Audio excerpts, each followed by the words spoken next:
बिस्मिल्लाह वस्सलातु वस्सलामु अला रसूलिल्लाह। हज़रात, गुज़िश्ता रोज़ मुझे किसी दोस्त ने एक क्लिप सेंड किया और साथ बहुत सारे दोस्तों के 1-2-4 दिन से फ़ोन भी आ रहे थे भैंस की कुर्बानी के मसला पर। तो सबसे पहले ये है कि उम्मत में भैंस की कुर्बानी के मसला पर किसी किस्म का कोई इख्तिलाफ़ नहीं है, बल्कि इस पे एक तरह का इजमाए उम्मत है। 14 सदियों का ये तसलसल है भैंस की कुर्बानी। अलबत्ता ये है कि उलमाए अहले हदीस से गैर मुक़ल्लिद हज़रात जो हैं उनके दरमियान को आपस में इख्तलाफ पाया जाता है, जबकि अहले सुन्नत में, और अहले सुन्नत से मुराद यहाँ मेरी मज़ाहिब अरबा हनफी, शाफ़ी, मालकी और हम्बली, इन सब जो हैं इनके दरमियान किसी किस्म का कोई इसमें इख्तिलाफ नहीं है।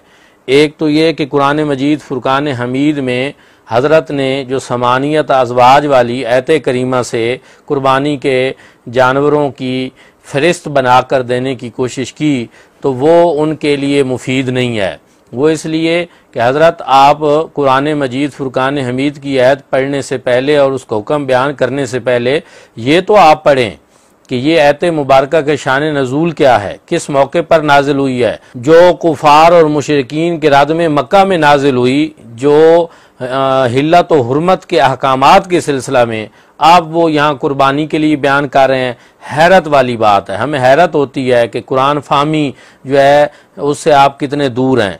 दूसरी चीज़ ये कि सदियों से मुफस्सिरीन ने कभी भी उसको कुर्बानी के ज़िमन में जो है इस तरह बयान करने की कोशिश नहीं की, बल्कि कुर्बानी के लिए जो जानवरों से मुतल्लिका कुरान मजीद फुरकान हमीद में इरशाद है वो सूरत अल हज में है। आप लोगों को कुरान की आयत पढ़कर मुगालता देने की कितनी गलत कोशिश कर रहे हैं, कितनी तशकीक फैला रहे हैं कुरान के ज़रिए। लोग परेशान हो जाते हैं इससे कि शायद कुरान पाक में 8 जानवरों की कुर्बानी है, जबकि आप ये खुद नहीं समझते कि आप 8 की बजाय दुम्बा भेड़ में शामिल करते हैं, जबकि दुम्बे का अलग जिक्र नहीं है। आप उसको भेड़ की एक किस्म समझते उसमें शामिल करते हैं। तो जब वो उसमें किस्म नाम बन जाता है तो फिर हम आपसे फिर ये पूछते हैं कि जिस तरह भेड़ में दुम्बे को आप शामिल कर लेते हैं और जिन उसूलों की वजह से आप ये काम करते हैं, उसी उसूल की बिना पर हम भी 10वीं चीज़ जो है उसको भी शामिल कर लेते हैं, और वो भैंस है, इसको गाय की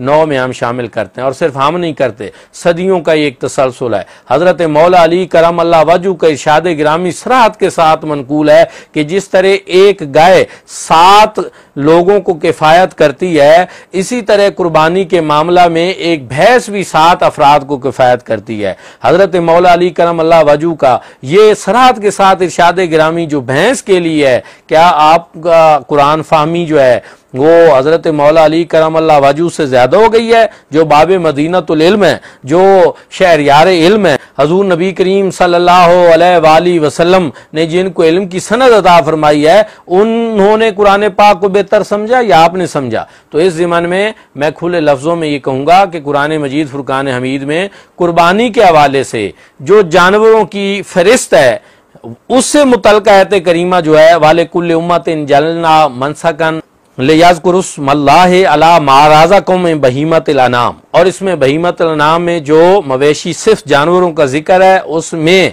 भैंस भी उसी तरह शामिल है जिस तरह गाय शामिल है। इसको किसने शामिल किया?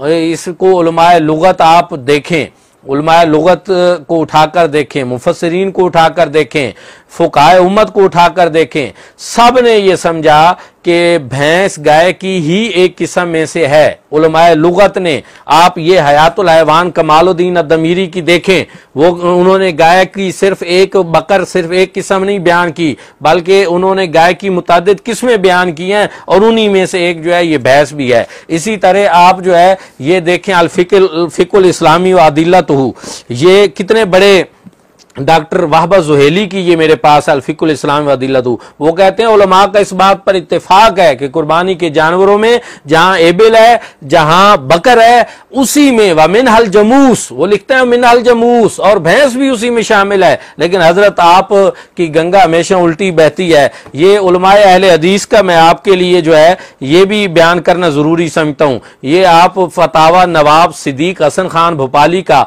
सफ़ा नंबर जो है वो 100 4 और 5 देख लें, वो कहते हैं गाय भैंस के हुक्म में शामिल है। और इसी तरह फतावा उलमाए अहले हदीस आप देख लें, फतावा सनाइया देख लें, उम्मुल कुरा यूनिवर्सिटी मक्का मुकरमा के शेख मोहम्मद साबिक की फिक़्ह व सुन्ना, वो किताब आप उठाकर देख लें, उसके अंदर शेख ने कहा है कि भैंस जो है वो गाय के हुक्म में है। इसी तरह जो है अहले हदीस मकतबा फिक्र के शेख मोहम्मद बिन साले, उन्होंने बयान किया है कि गाय है वो भैंस के साथ जो उसी नौ में शामिल है और भैंस गाय की नौ में शामिल है। मुझे हैरानी होती है आपके ऊपर कि आप इतनी आसानी से और इतने धड़ल्ले से उम्मत के फुकाहा की जो सदियों से तसरीहात हैं, जो उन्होंने माना और मफहूम लिया है, जो समझा है, उसको यक जुम्बिश जो है आप उसको नजरअंदाज कर रहे हैं। कतानी ये रवैया सही नहीं है, उम्मत में तशकीक फैलाना। इसलिए फुकाहा उम्मत का, आले सुन्नत का और तमाम मज़ाहिब का इस बात पर इत्तेफाक है और एक तरह का इजमा है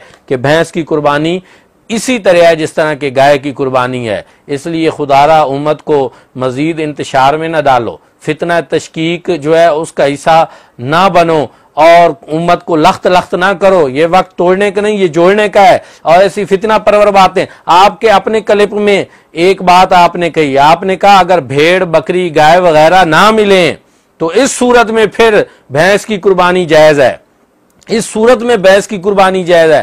पहले आप कहते हैं कि कुरान में उसका जिक्र ही नहीं है, फिर आप उसको कैसे जवाज उसका साबित कर रहे हैं? जहां से आप उसका फिर इस हालत इतरार में जवाज साबित कर रहे हैं, तो हम ये समझते हैं कि उसी तरह हम जो है पहले से ही समझते हैं कि वो जायज़ है, जवाज हम उसका साबित करते हैं। अलबत्ता कभी हमने ये नहीं कहा कि लाजमी भैंस की कुर्बानी करें, गाय की करें, बकरी की करें, लेकिन भैंस की कुर्बानी ना करने का हुक्म लगाना ये आपने कहां से लिया, ये आपने कहां से समझा? ये कितना आप जो है बहुत बड़ी ज्यादती कर रहे हैं लोगों के साथ और उम्मत के साथ। गोया के कुरान मजीद फुरकान हमीद की आयात को गलत मकासद के लिए और गलत मतालिब के लिए और शान नजूल से हटकर, साको सबाक से हटकर पढ़कर मिल्लत को आप गुमराह करते रहेंगे और हम सारा को ये खामोशी से देखते रहेंगे, तो ऐसा कतआन नहीं होगा।